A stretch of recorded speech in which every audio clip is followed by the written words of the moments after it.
जय श्री कृष्ण। श्रीमद् भागवत महापुराण कथा तीसरा स्कंद और 9वां अध्याय। ब्रह्मा जी द्वारा भगवान की स्तुति। ब्रह्मा जी ने कहा, प्रभु, आज बहुत समय के बाद मैं आपको जान सका हूँ। कैसे दुर्भाग्य की बात है कि देहधारी जीव आपके स्वरूप को नहीं जान पाते। आपके सिवा और कोई वस्तु नहीं है। जो वस्तु प्रतीत होती है वह भी स्वरूपतः सत्य नहीं है, क्योंकि माया के गुणों के क्षोभित होने के कारण केवल आप ही अनेकों रूपों में प्रतीत हो रहे हैं। आपकी चित्त शक्ति के प्रकाशित रहने के कारण अज्ञान आपसे सदा ही दूर रहता है। आपका यह रूप, जिसके नाभि कमल से मैं प्रकट हुआ हूँ, सैकड़ों अवतारों का मूल कारण है। इसे आपने सत्पुरुषों पर कृपा करने के लिए ही पहले पहल प्रकट किया है। आपका जो आनंद मात्र भेद रहित अखंड तेजोमय स्वरूप है, उसे मैं इससे भिन्न नहीं समझता। इसलिए मैंने विश्व की रचना करने वाले होने पर भी विश्वातीत आपके इस अद्वितीय रूप की ही शरण ली है। यही संपूर्ण भूत और इंद्रियों का भी अधिष्ठान है। मैं आपका उपासक हूँ। आपने मेरे हित के लिए ही मुझे ध्यान में अपना यह रूप दिखलाया है। जो पापात्मा विषयासक्त जीव है, वे ही इसका अनादर करते हैं। मैं तो आपको इसी रूप में बार बार नमस्कार करता हूँ। जो लोग वेद रूप वायु से लाई हुई आपके चरण रूप कमल कोश की गंध को अपने कर्णपुटों से ग्रहण करते हैं, उन अपने भक्तजनों के हृदय कमल से आप कभी दूर नहीं होते, क्योंकि वे पराभक्ति रूप डोरी से आपके पाद पद्मों को बांध लेते हैं। जब तक पुरुष आपके अभयप्रद चरणारविंदों का आश्रय नहीं लेता, तभी तक उसे धन, घर और बंधुजनों के कारण प्राप्त होने वाले भय, शोक, लालसा, दीनता और अत्यंत लोभाधीश ताते हैं। और तभी तक उसे मेरेपन का दुराग्रह रहता है, जो दुख का एकमात्र कारण है। जो लोग सब प्रकार के अमंगलों को नष्ट करने वाले आपके श्रवण, कीर्तन आदि प्रसंगों से इंद्रियों को हटाकर लेश मात्र विषय सुख के लिए दीन और मन ही मन लालायित होकर निरंतर दुष्कर्मों में लगे रहते हैं, उन बेचारों की बुद्धि देव ने हर ली है। इस प्रजा को भूख, प्यास, वात, पित्त, कफ, सर्दी, गर्मी, हवा और वर्षा से परस्पर एक दूसरे से तथा काम, अग्नि और दुस्सह क्रोध से बार बार कष्ट उठाते देखकर मेरा मन बड़ा खिन्न होता है। जब तक मनुष्य इंद्रिय और विषय रूपी माया के प्रभाव से आपसे अपने को भिन्न देखता है, तब तक उसके लिए इस संसार चक्र की निवृत्ति नहीं होती। यद्यपि यह मिथ्या है, तथापि कर्म फल भोग का क्षेत्र होने के कारण उसे नाना प्रकार के दुखों में डालता रहता है। औरों की बातों ही क्या, जो साक्षात मुनि हैं, वे भी यदि आपके कथा प्रसंग से विमुख रहते हैं, तो उन्हें संसार में फंसना पड़ता है। वे दिन में अनेक प्रकार के व्यापारों के कारण विक्षिप्त चित्त रहते हैं। रात्रि में निद्रा में अचेत पड़े रहते हैं। उस समय भी तरह तरह के मनोरथों के कारण क्षण क्षण में उनकी नींद टूटती रहती है, तथा देववश उनकी अर्थ सिद्धि के सब उद्योग भी विफल होते रहते हैं। आपका मार्ग केवल गुण श्रवण से ही जाना जाता है। आप निश्चय ही मनुष्यों की भक्ति योग के द्वारा परिशुद्ध हुए हृदय कमल में निवास करते हैं।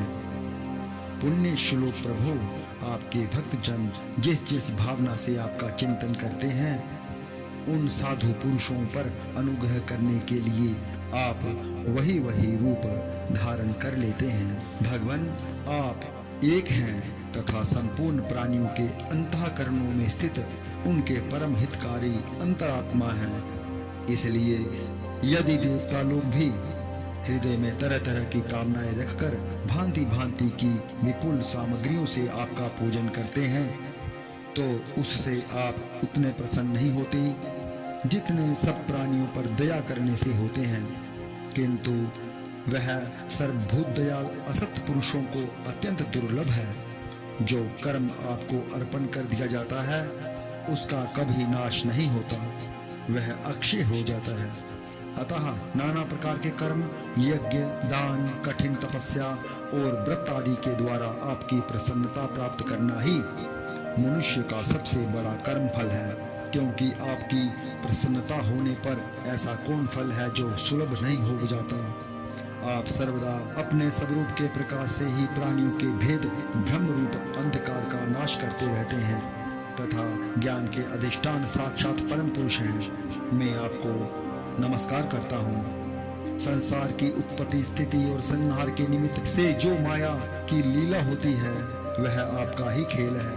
अतः आप परमेश्वर को मैं बार बार नमस्कार करता हूँ। जो लोग प्राण त्याग करते समय आपके अवतार, गुण और कर्मों को सूचित करने वाले देवकी नंदन, जनार्दन, कंस निकंदन आदि नामों का विवश होकर भी उच्चारण करते हैं, वे अनेकों जन्मों के पापों से तत्काल छूटकर मायादि आवरणों से रहित ब्रह्म पद प्राप्त करते हैं।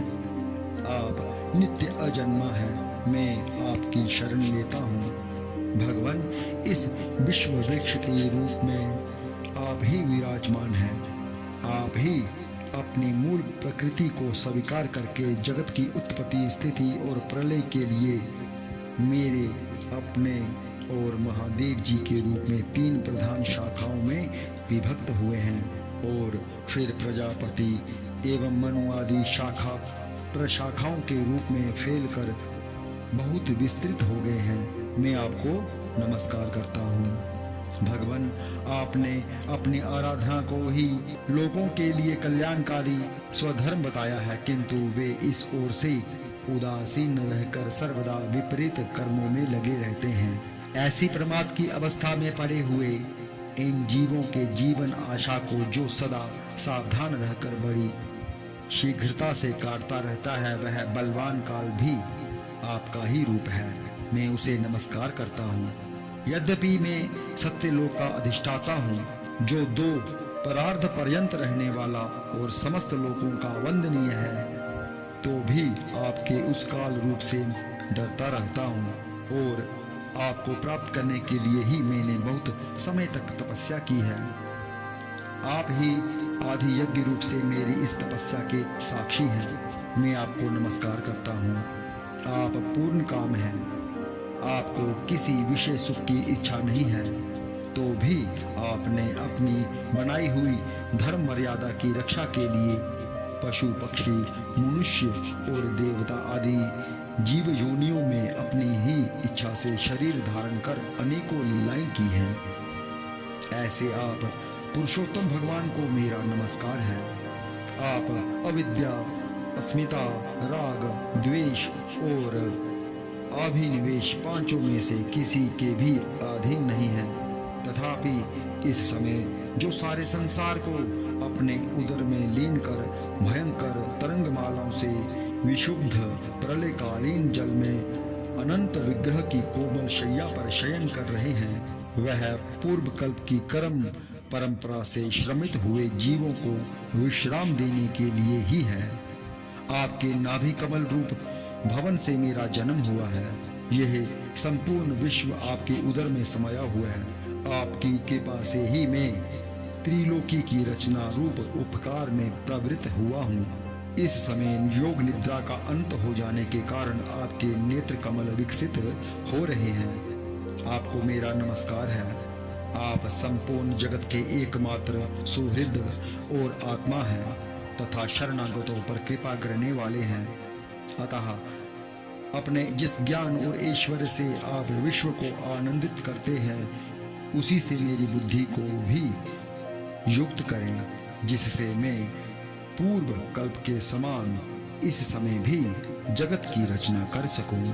आप भक्त वांछा कल्पतरु हैं।